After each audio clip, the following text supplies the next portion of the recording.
Okay, we're back up. Welcome, Mr. Sullivan, Miss Arias, Miss Vega. Welcome, Clearwater team with Amanda. I think we're all up there, right? We good? Yes, and we're just missing, I think, San Juan here. San Juan, Beijing, San Juan, Beijing, San Juan. All right. So if you could please open up the following. First, open up the territory listings. So we'll open those up. Okay.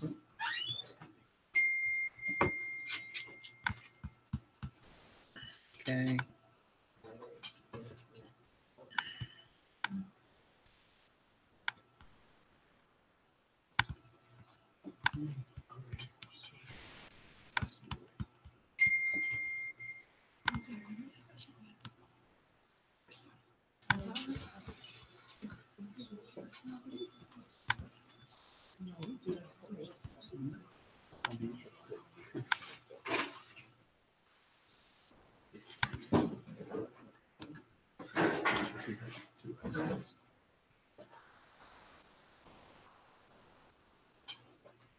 Who is this guy? All right.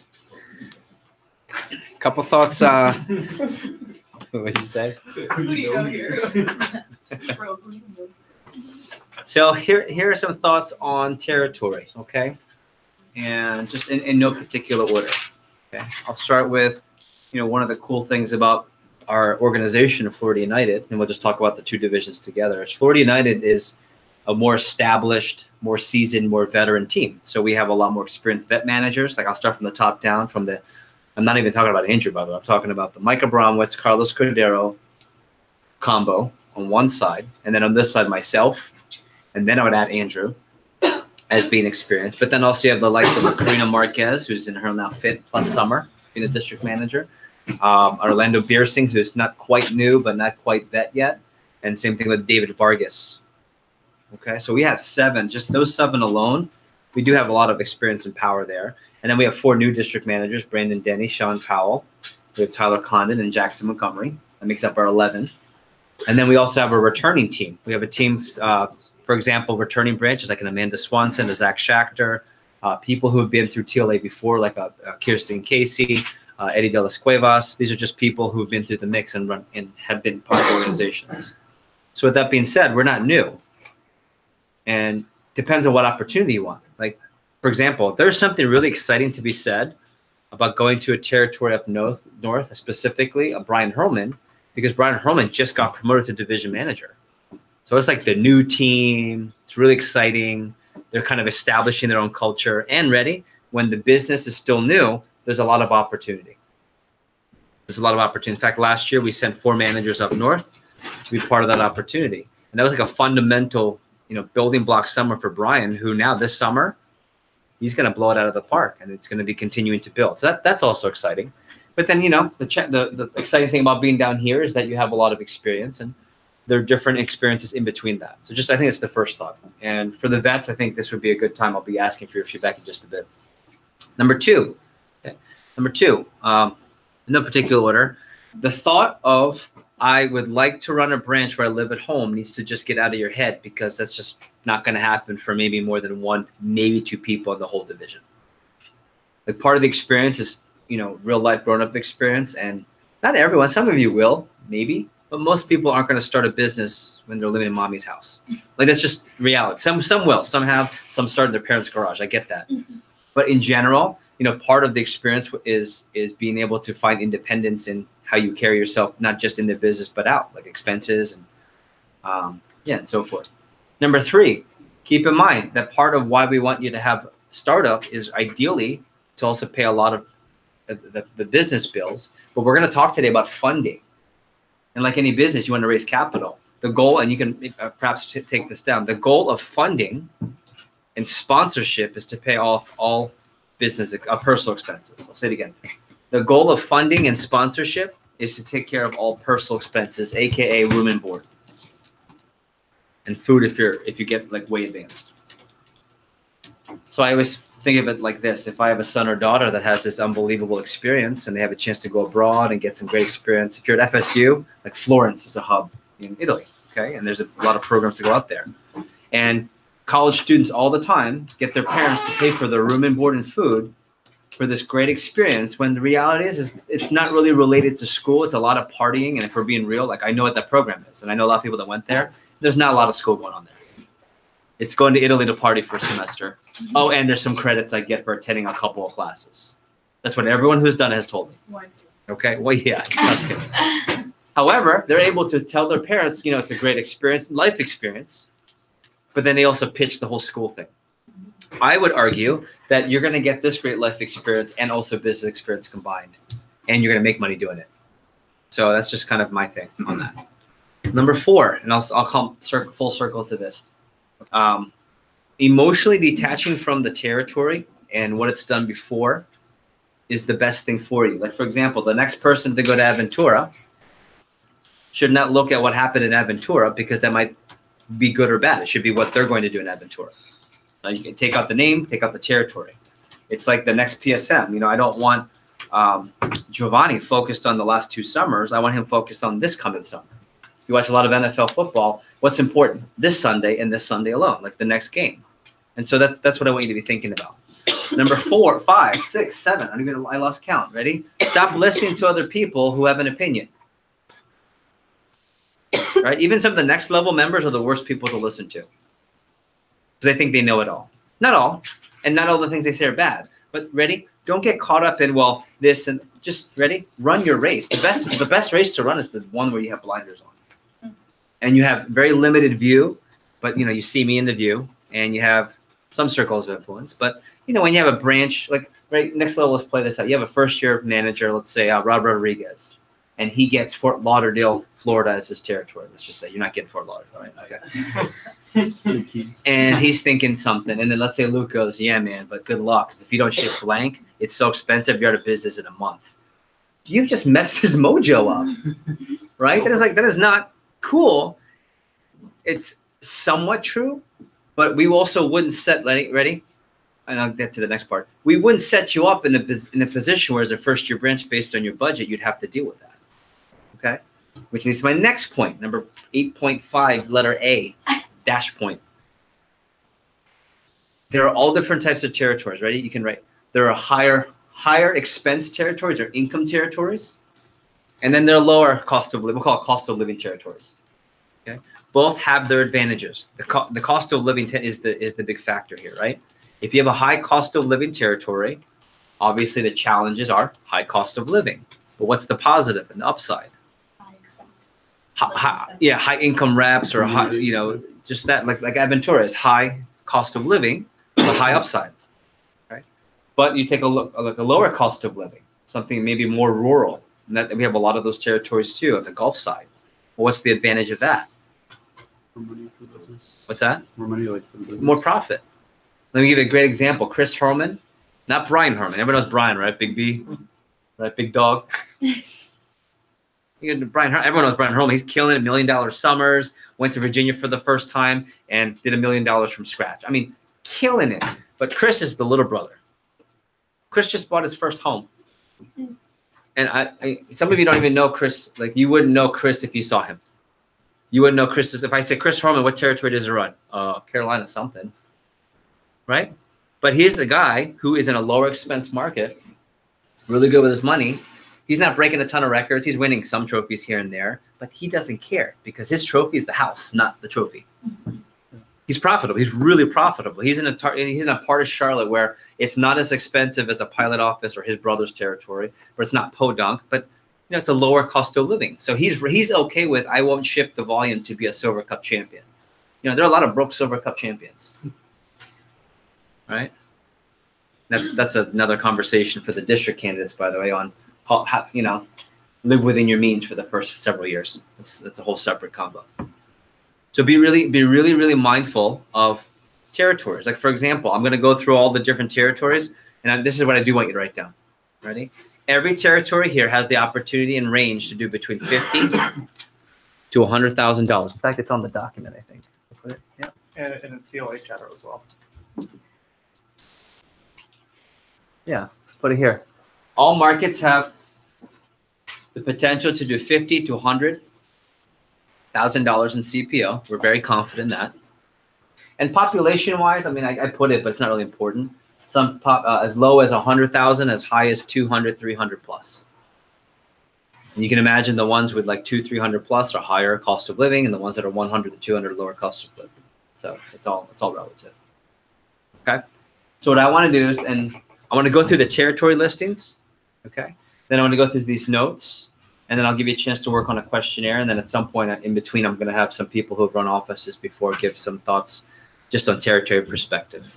Okay. Ready? Getting a territory period, just period, is already a big deal. Okay. Number two, and I said this on a prep. Okay. You represent Florida United. Okay. So just from a business standpoint, when we put you in a territory, we're only going to put you in a territory if our expectation is for you to profit and do well. Okay. So think from the export standpoint. I want to also say this. The exporting opportunity is also really awesome. We're going to have several opportunities you'll see on the board, on the television. We'll have several opportunities for you to export as well. Let's see, okay. And that'll be a chance for you to go experience. One of the cool lessons is how do you learn from a different management team while taking the best practices from Florida United. Also, like for those of you that think like anything like this, we talk about this, of spreading your reputation, you're also putting your mark into a different division. This is Carlos. Carlos has been the pilot sales manager of 3 different divisions, mine, North Florida, and Carolina. So now he's close to and has played the #1 role for 3 different division managers. So at that table, half of that table has worked directly with Carlos and has his back and vouches for Carlos just because of his ability to network, if you will. Okay, so that's pretty cool. Not this year, but next year we will have cross cultural exporting, where we're going to have people from Florida go down to Puerto Rico and run offices, and we'll have people from Puerto Rico come up and run in the mainland. And this is a great experience for people who want to run international business. We had Esteban Reck. Esteban Reck graduated from St. Louis University. He's now working with Oracle, by the way. I don't know if you guys know that. You guys know. He's worked with Oracle. And he ran an office. He's from here. He's fluent in Spanish. He's from, I think, half Mexican and then Argentinian. Okay, he's from Weston, over here in Broward County. He ran his branch office in Caguas in Puerto Rico because he wanted to be able to get a different exposure. Oh, and by the way, one of the departments he's like part of is Latin American Department of Oracle. Right, not just Miami or not just the U.S. So like it all kind of works out. So just food for thought. So let's go to the notes. If you could follow me on the notes here, and I think you guys can see it. Okay. Before we go to the actual territories themselves, the first thing it says elevated NLG BM op. If you're next level, meaning you were an assistant this past summer or you branched already, or yeah, so this would be like the Milos of the world, the Lukes of the world. There are, for you guys, opportunities for what I call elevated branch opportunities. I said most branches have 100 to 200 plus, right? But next level members will have an opportunity to have a territory with a little bit more upside, more cost of living, but have the higher, like the Aventuras of the world branches, okay? Just because of the amount of experience and layers that we have. So several DM markets are going to be available to run a branch this summer. Okay, and I think this is the last summer that will happen, by the way. After maybe next year a couple, but in general, as the division gets more and more full, we will have district managers running district markets. But this year we have between 2 and 4, I think 2 and 5 markets where a branch manager who's next level will be able to run a territory that's kind of district level. Okay, and Eddie, we've talked about that for you a couple of times. PSM, and this currently it's Giovanni, but I'm throwing it out there, and I'm going to throw it out there every single meeting. In 2019, I plan on training the 2020 pilot sales manager. Okay, or identifying. So right now, Giovanni's the 2019 pilot sales manager. By doing that, he automatically throws his hat in the ring for 2020. But I'm looking for Giovanni's replacement now. So how you perform it. So here's what's interesting. When we started last summer, 18, I was already looking for the next replacement. Okay, and based on how things went, I had already made a decision on narrowing it down to 3 people, one of which was Giovanni by June. By June, July, we already knew Giovanni was one of the 3 people. And by July, August, I was already, for the most part, set. Now, I don't know if we talked about it, but I kind of had my mind set that we were going to have at least pursue Giovanni. And here he is now as the pilot sales manager. So for all of you aspiring pilot sales managers, which I can go in an hour on why that's such a great position, you can ask Luke later, but it's the next high flying district manager. It's works closest with me, and it's a fast track in our company. Okay, odds are if you're a pilot sales manager, you usually go out and succeed at a high level. Track record says. So just if you're interested or thinking about it, I'm also looking to staff a 2020 full-time pilot sales manager to replace David Delgado. So traditionally, we've always had a college student come in and run the pilot for the summer, and then someone runs it year round. So David's taken over fall and spring, and then Luke has come back 2 summers, and now Giovanni. I'm actually looking to replace David, because David will be a district manager in the subsequent next year. But I'm also looking for potentially someone who will be a year-round pilot sales manager as well. Someone who either school's not for them or they're graduating, and I'm looking to prepare some type of financial package to create a full-time PSM position. Meaning, like, I would create my own pay that's more than what the company offers as a package, including like car stimulus, health benefits, and stuff like that. Cool? So just food for thought. If you feel like you could work with me and tolerate me for a little bit, then think about it. Cool? Then you can ask Luke about how that works. Is that jokes or add-on thought? It's cool. Okay. United Exports. This is directly confirmed with Scott as of this week. We will have anywhere between 6 to 10 district managers promoted across the region. It's the highest probably in the company, like we're just going across the seaboard. So we'll be promoting district managers in Florida United and out of Florida United. Probably 1 or 2 exported this year.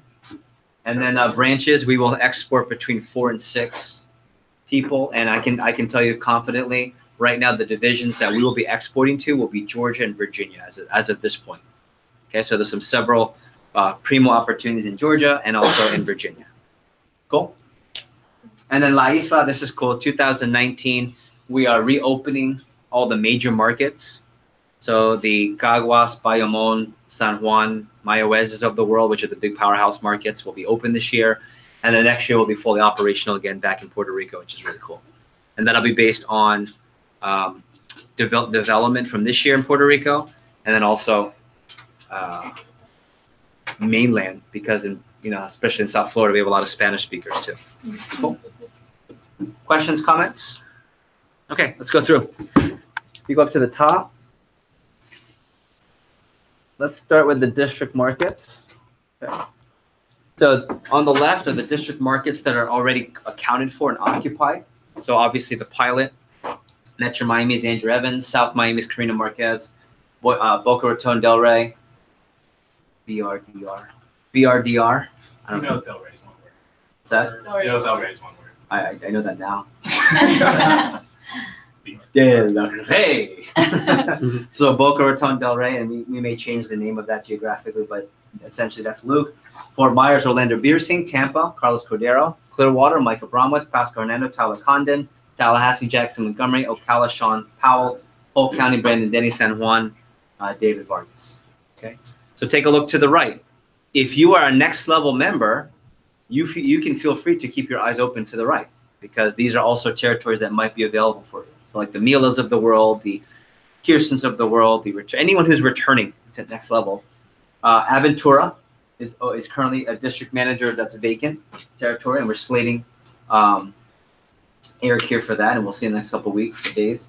Bradenton, Florida. Sarasota, Florida.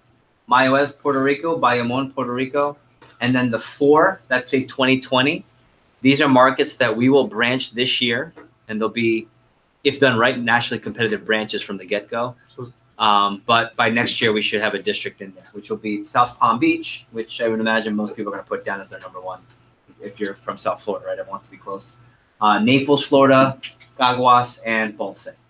And then also 1 to 2 DM markets across the eastern region. So let me go through and explain where these markets are so you have an idea. Okay. So let me go. So all the 2020s are the branches this year? For the most part. Okay. So let's see here. Can you read the first territory that's vacant for districts? We'll go through the districts. Aventura, Florida. Aventura, Florida. So we're right here. And by the way, it's really funny. If you really understand a business, this doesn't really mean anything. I'm just kind of showing you geography. So everything, I mean, but you guys need to see it, right? So South Florida, this is important. I'm just going to tell you, these are all the South Florida markets. Aventura is one of the South Florida markets right here.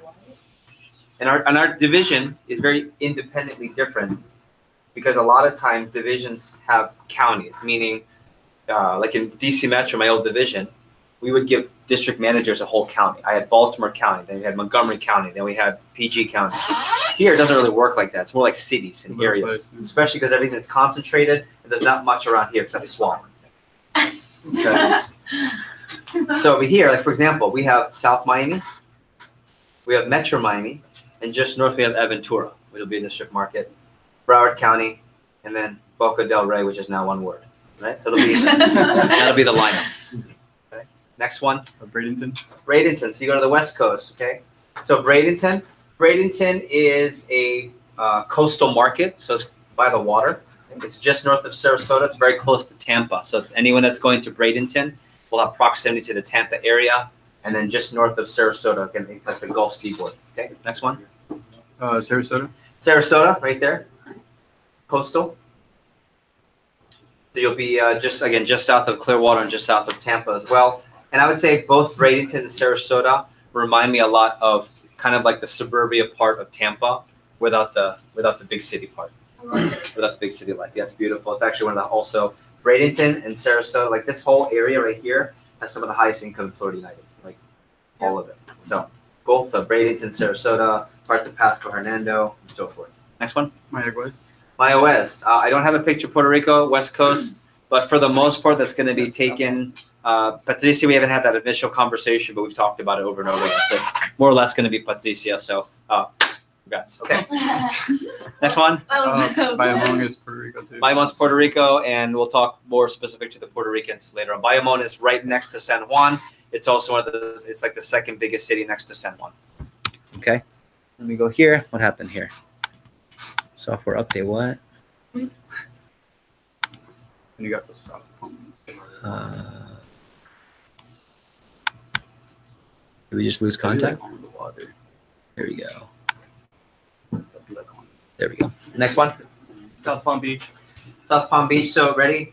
You've got the pilot. You got Luke, and just north of Luke is going to be a segment that's going to end up becoming a district market for Florida United. Okay. As of right now, we're probably going to make that probably into 2 branches. I would say. The South Palm. Yeah, there'll be like South Palm. I think will end up being probably 2 branches. One will be more like a next level version, and the other one will be a pretty good first year version. Cool. Next one. Naples. Naples, or Naples, as I like to say. Naples is over here. Also coastal, higher income, higher cost of living. Similar, right? So I'll do cost of living, right? So this is where it is, higher cost of living. Sarasota, coastal, moderate, like in between cost of living. Bradenton, in between cost of living. Aventura, higher cost of living. South Palm Beach, higher cost of living. That's probably the best way to describe the territories. Cool. And I could give you stats upon stats of what this territory did. When I took over Florida United, Sarasota was our #1 branch. The second year later, it was the worst branch. Oh my God. Same territory, right? Different. Amy Chaliff. And by the way, and you guys appreciate this if you've run an office, Amy Chaliff always had between 6 and 10 people attend SLDM live in Fort Lauderdale before we did virtual. So her people would come from Sarasota all the way to Broward, and she would have 6 to 10. She had over 50 people show up to SLDMs that summer. Sarasota live. So she would promote. She also sold 20 grand personally. I think she banked 14 grand that summer. Really good brand. She now runs a kick-ass. Her and her husband live in downtown Miami. They run one of the biggest real estate firms, private ones down in that area. That highly competitive. Cool. Other. And then you just got Caguas and Ponce. Okay, cool. So far, so good. All right, so let's go to the branch territories. So if you're a next level member, you're okay to have that conversation with any of those territories, specifically the where it says 2020. Okay. Other branch territories. Let's go, and then let me put that here. Keys. Yeah. Hold on 1 second. I'm sorry. Where is- Okay. Okay, I'll put Homestead Keys. Okay, Homestead Keys, and I'll what's that? It is dope. Port Charlotte. The keys. But it's like, Now West Fort Myers isn't really what it's going to be called, but it's just it's going to be a slice, and I have to talk to Orlando about what it's going to be called. But there's going to be one close on the West Coast. Here's what we do know: we know how to run a business from scratch because of social media. Like you can start a Cutco office pretty much anywhere, and every territory that's been in past a very high, big market is now opening up a smaller market next to it. So to give you an example, Mike the Bromwitz has one of our bigger markets, Clearwater. We're going to open up St. Pete, right? Fort Myers here is going to have a smaller office near there. Pilot, I just made an office for Luke, and so forth. Metro Miami. Scratch already. Brick and mortar. That's right. Tampa's going to have a South Hillsboro, and so forth and so forth. Okay. So it's the first time the Keys is open and Homestead? No, we've had it already. Really? Yep. So let me give you where it's located, and then cost of living. So first one, branch. Homestead and Keys. Homestead and Keys is the most southern part of Miami. So the reason it'll be Homestead Keys is because it's probably going to be in Homestead, because you'll get all the students from Homestead, but people from Keys come up all the time for work. Okay, our last office there we put into the Keys, and we learned that if you don't have a lot of personal startup and sell, it's a higher cost. So that branch is interesting. It's both high cost and low cost. So if we put you in Homestead, it's like lower middle cost. If you put you in the Keys, it's higher cost. So it depends on how much startup that student has. Okay, cool. Next one. Port Charlotte. Port Charlotte. Port Charlotte is over here. It's just south of Sarasota. So it's north of Fort Myers and Orlando. Okay. Last year, that was our number 3 branch, which was Maggie. Yep. Maggie did over 99. She is 99. 99. That's so sad. What you doing? All right. I would have sold. West Fort Myers. West Fort Myers. So it'll be somewhere For around. Charlotte. Charlotte is like expensive. Is it? Port Charlotte's coastal, as you can see, and it's moderate. Medium. A lot of the branches are medium. That's why they're branches. Yeah. Medium or low for profit, right? Rob? St. Petersburg. St. Petersburg is, okay, see this little orange area, Clearwater, Nellis County? It's the southern tip. I would call it higher cost of living. A little more affluent. Which one? Clearwater. St. Pete. Yeah, St. Pete. Oh, sorry. St. Pete. Brandon, Florida. It says Brandon, Florida. Brandon. That's not on there, sorry. That's South Hillsboro. I've never heard. Panama City. I've never heard. Jeff, do you want to do W as well?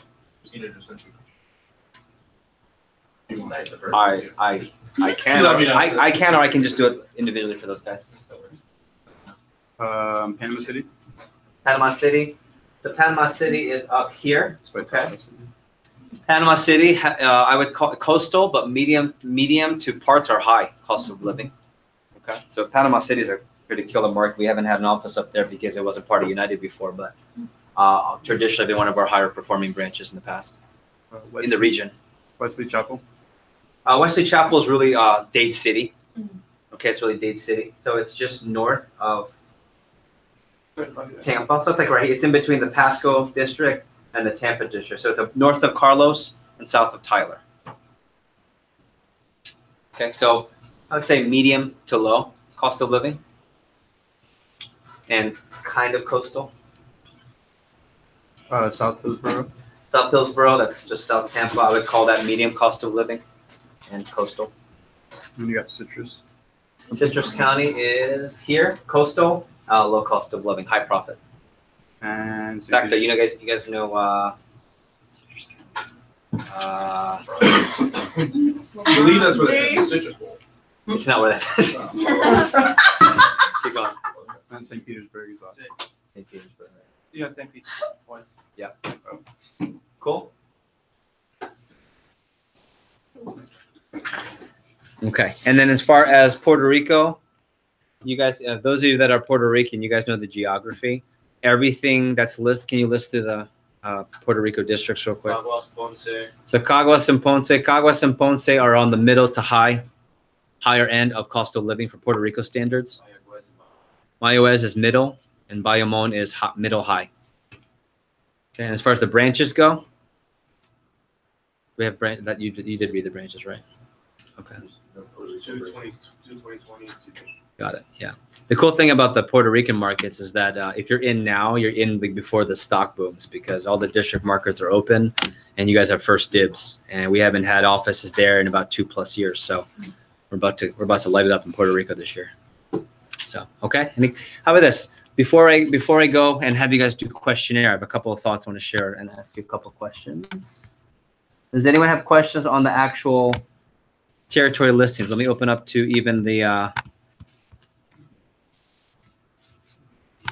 Let me open up the forum for questions before we go to the questionnaire.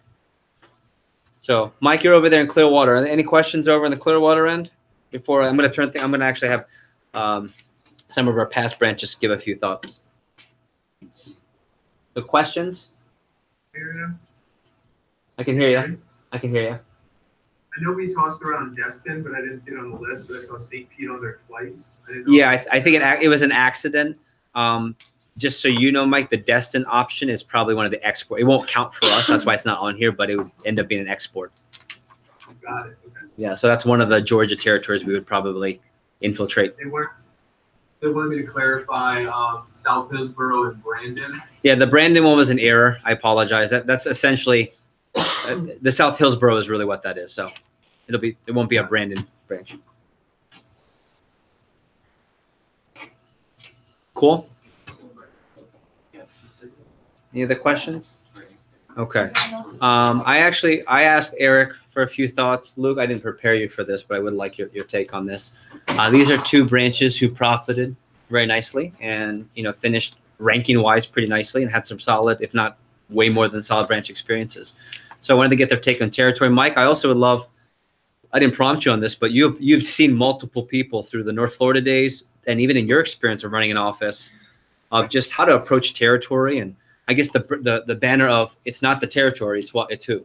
Yeah, it's you. It's the manager. So let me. Oh, can you hear me? Do you have a question, Mike, or no? You're talking to those guys. Oh, okay. Not really. Yeah, I'll start with you. Yeah, go ahead. I'm running training next door, so I'm in here for just a moment. They're working on. Yeah, you had a quick thought, and I want to get you out of there. Sorry about that. No worries. Yeah, as far as territories, every market has a different potential. For example, in the old North Florida days, we had a guy, Dallas Paez, went up to Citrus County, and no one ever really did anything in Citrus County. So he went up there and focused on recruiting some really good people, low recruiting, or I'm sorry, it was high recruiting in that market because the job market was pretty low. So he recruited a bunch of people, but then really invested in the top 20%, one of which was James McKinney. He actually had 3 TLA candidates come out of his branch that summer. And all of a sudden, Citrus County became a sought-out market because Dallas did a good job at recruiting a lot of people, opened the net a little bit. But even though he recruited a bunch, he really spent more time with his top 20%. So, it doesn't matter with the market, but the business has evolved so much since then where, social media now and the clipboarding and the surveys and, all these different ways to recruit people. I would say to anyone in my room that I'm here with or any of you, if you just focus on recruiting 30 to 50 kids and just really care about them and teach them everything and really love on them and show them how to sell knives, I gotta believe you can get 30 to 50 kids to sell an average of $1,500 to $2,000 at minimum, and then you go out and sell personally another 10 to 15. You're gonna profit. You're gonna profit over 5 figures. You're gonna change some people's lives. You're gonna have a good experience. And I think every one of the markets you can do the exact same thing with a little bit of strategy and the right type of effort. So that's my thoughts. Yeah, I just do the math, right? I'll do the math for you. If I have a productivity of 1,500, if you know productivity, like the little goon crew over here, if you know productivity, when I say 1,500 in Florida United, you're like, whatever. But ready? If you can, our productivity in the division is like 27 as a division, 2,800 approaching 3. So it's double. But if you could get half of what we in Florida United, we get people to sell 1,500. and I multiply that times the very mere 30 people that he's talking about launching. That's already 45,000 base. You're already profitable from that. Doesn't include your personal sales.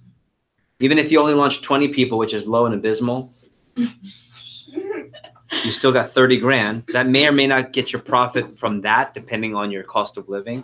But what I know will get your profit is if you have that little recruiter, you got a lot of time to sell, and you sell $15,000 at flat 50. I know with an extra 7,500, if you're not profitable, that's your fault, not mine. Like you spent it on something you shouldn't have spent it on. So food for thought. Thanks, Mike. I appreciate that. I'm gonna go to Eric. Asked Eric to give a few thoughts on what's that, Mike? I guess not. I was just saying about ask if I'm muted right now, so I'm not. You're not. Cool. Let me tell Eric maybe this way. Okay. Project. And let's see. Mike Sullivan, do me a favor. Give me a thumbs up. I'm gonna let Eric speak for a second. Give me a thumbs up if you can hear what he's saying. Okay. Hey, Mike. How are you? No? I'm sorry. No, come closer. Go. There. Mike, can you hear me now? Okay. You look very handsome. Just trying to get the volume, not trying to date him. Right, Mike? Right, Mike? Play hard to get. Okay. All right, cool. Oh, I mean, I just remember sitting in this room last year and kind of like going through the territory questionnaire, and I personally wanted to stay close to home, so I picked Aventura as one of my top ones, and people were kind of looking at me like, "The heck's wrong with this kid? Why do you want to go to Aventura?" And it was basically because the person who went to Aventura before me had back-to-back summers of 51,000 and 53,000, which isn't bad, but it also isn't good. So there's like this stigma of past results having an effect on where you want to go as a branch. And there's just so much conjecture out there about like what past results equal, like to what you're probably going to do or what you can do. I mean, and that goes both ways, by the way. Just because someone did really, really well in a territory doesn't mean the next person's going to do really well. Just because someone did really, really bad doesn't mean the next person's going to do really good or really bad, right? And Jeff mentioned it earlier, but it's really, really simple. It doesn't matter what territory you get into. If you follow the FC Focus 5 and you follow those simple programs that are laid out for you, it's so systemized. It's really that simple. You follow the programs and you just get in there and you grind. Any territory can pump out 50 to 150K. Like when I told Andrew my goal was 175,000, he was like, "Dude, seriously, that's it?" Now it's also Andrew, right? But I said I want to do 175,000 to other people, and everyone else was looking at me like I was crazy the other way. Right? But it's just having that mindset. It's like, it doesn't matter what the territory is. It's completely up to the manager. And Andrew was a great representation of that in terms of like my mindset. Because a lot of people were like, "Oh, you want to do 100K out of Aventura? Like, are you crazy?" Then Andrew's like, "You only want to do 175,000? It's completely about what your mindset is going into the summer and just following the programs. You also have to put into perspective. It's like, if you're not ready to grind, branch isn't something you can finesse. And I said this in our branch breakout at Olean, and people's minds were like blown. Talking about like people had just finished running a branch office. I literally said, "I was like, I finessed high school. I basically finessed FSU. I could not finesse a branch office." Like I went into May with the mindset like I'm just gonna finesse running a branch office, and that's why in May I didn't ship very much. Then I changed my mindset. I was like, it's not like you just go into it and do it, right? You have to grind. You follow the programs. You put in the work. And running a branch office is not difficult if you follow the right programs. And if you listen to it the right way. Does that make sense? Right? And what Jeff said earlier, so I barely got a branch last year. Like I really did. Like it sounds funny. It's like missed his call for us to discuss. I want to put it out there. This is being recorded. Eric Palacio missed his call when he was supposed to have a conversation about his territory. So after that call, as of like 10 seconds after that call, he wasn't getting a territory. Just FYI. I didn't even answer. You call right now. I remember too. Don't worry. It was super funny, guys. Yeah. So I mean, I barely got a branch last year, and it was because coming into this push, I didn't really take advantage of the opportunity. I went in with the mindset like, I was in the A player meeting, like, I'm gonna get an office. Yeah. That's not the case. It's like you're in this meeting for a reason. Utilize that advantage that you have and be so good that they can't not give you a branch office. To last year, I wasn't very good, and I almost didn't get a branch office. So use me as an example. I worked really, really hard after this push. I grinded, and I earned the branch spot, and I grinded the rest of the summer. And yeah, I finished #1, and that's super cool. It's a cool story, but anyone can have that story. Like if you're struggling right now, that's okay. I was struggling last year, like really badly, like really, really badly. So it doesn't matter where you're at right now. It's like where you can be. It's not about the branch spot. It's about the manager. It's just follow the programs, and it's not difficult to have a good branch. Okay. And I'll have Luke, and then we're going to roll, and I'll have you guys finish the questionnaire. We'll take another break. I'll make it quick.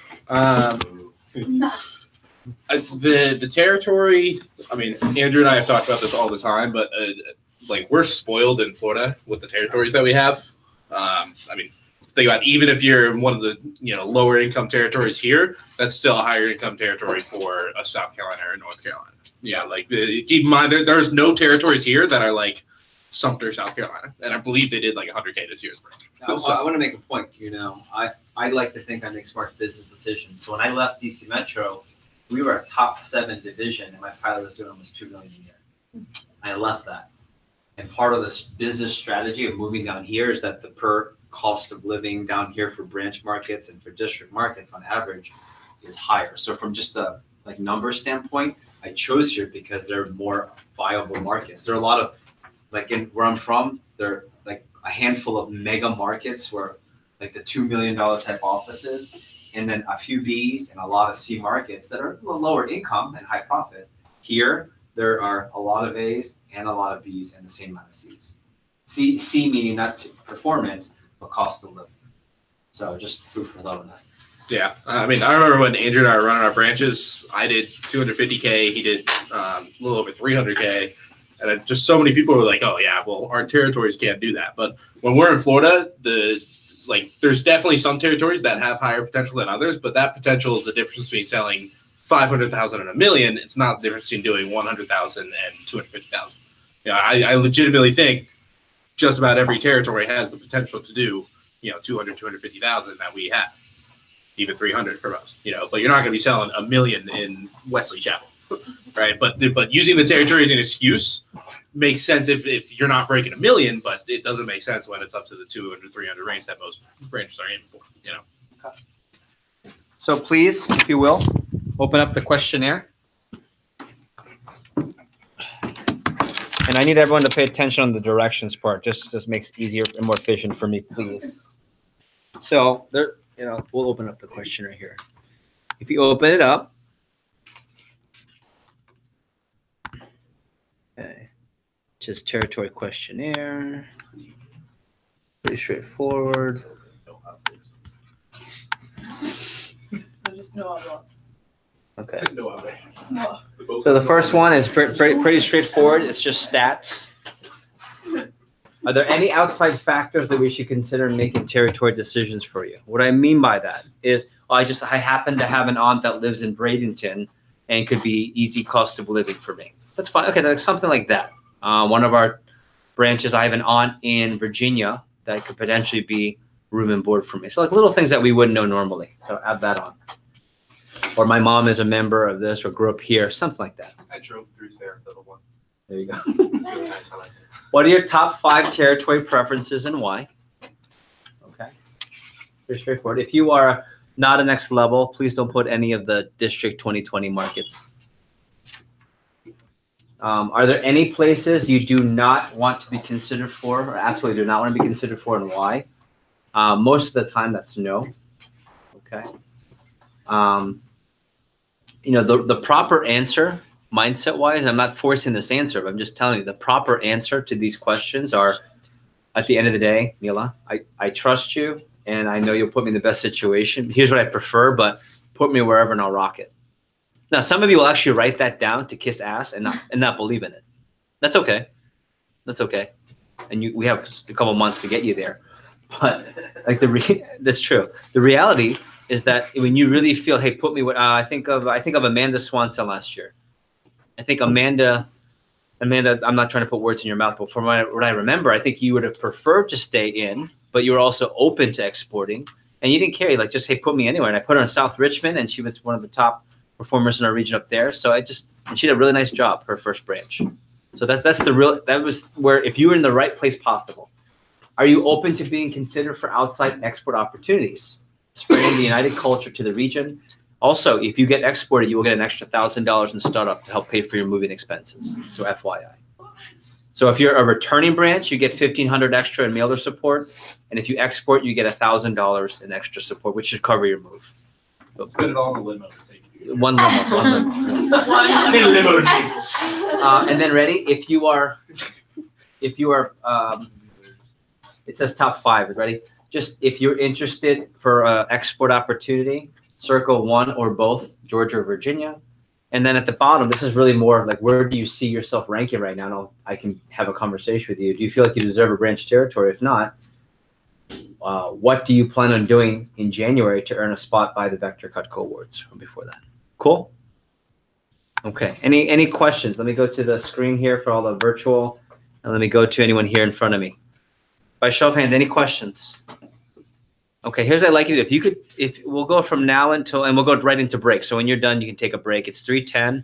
We'll pick right back up at exactly, let's say 3:25 to be maybe, but 3:30 just in case. So somewhere between the 3:25 and 3:30, I'll give you 15, 20 minutes. But also, here's what I want you to do. When you finish it up, definitely email it to me.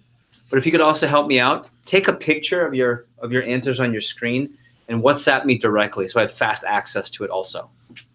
Okay, so email and then picture of it on your phone and then WhatsApp. Okay, cool. Let me hit some music here, and we're going to try a new broadcast.